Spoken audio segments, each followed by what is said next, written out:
শিক্ষার্থীদের বিদেশ গমনের প্রবণতা দিনকে দিন বেড়েই চলছে, অথচ দেশের উন্নতি ও অগ্রগতির অগ্রদূত এই তরুণ সমাজ।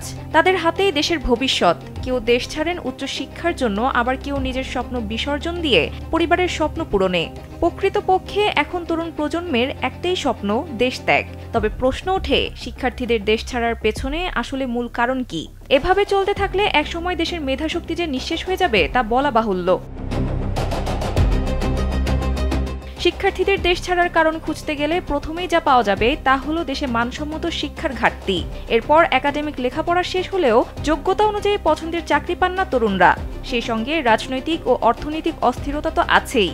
এতে তরুণদের বড় অংশের মধ্যে ভবিষ্যৎ নিয়ে অনিশ্চয়তা কাজ করছে।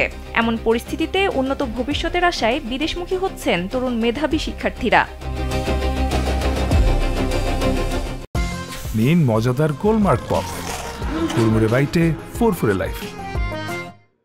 জাতিসংঘ শিক্ষা, বিজ্ঞান ও সংস্কৃতি সংস্থার ইউনেস্কো তথ্য বলছে, উচ্চশিক্ষার জন্য বিদেশে যাওয়া শিক্ষার্থীর সংখ্যা এক দশকে দ্বিগুণের বেশি বেড়েছে।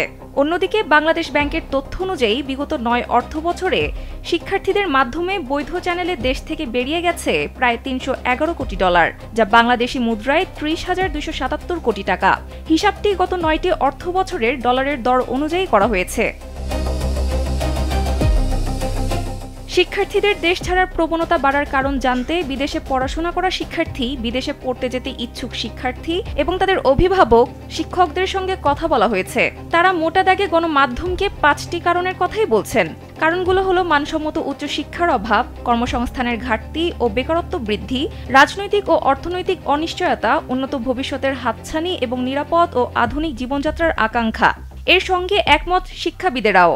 তারা বলছেন, দেশে উচ্চশিক্ষার মান ও গবেষণার সুযোগ এবং কর্মসংস্থান না বাড়লে এই প্রবণতা আরও বাড়বে। ইউসিজির সদস্য ১৯ অক্টোবর অধ্যাপক ডক্টর মোহাম্মদ সাইদুর রহমান গণমাধ্যমকে জানান, প্রাথমিক, মাধ্যমিক, উচ্চ মাধ্যমিকে যে শিক্ষার ঘাটতি তৈরি হয়েছে এর প্রভাব পড়ছে উচ্চশিক্ষায়। এটা সত্য যে দেশের সব বিশ্ববিদ্যালয়ের উচ্চশিক্ষার মান এক নয়। বিশেষ করে নতুন প্রতিষ্ঠিত হওয়া বিশ্ববিদ্যালয়ের মান নিয়ে প্রশ্ন রয়েছে। এসব তথ্য তুলে ধরে প্রতিবেদন প্রকাশ করেছে আজকের পত্রিকা। সানজিদা ইসলাম, কালবেলা।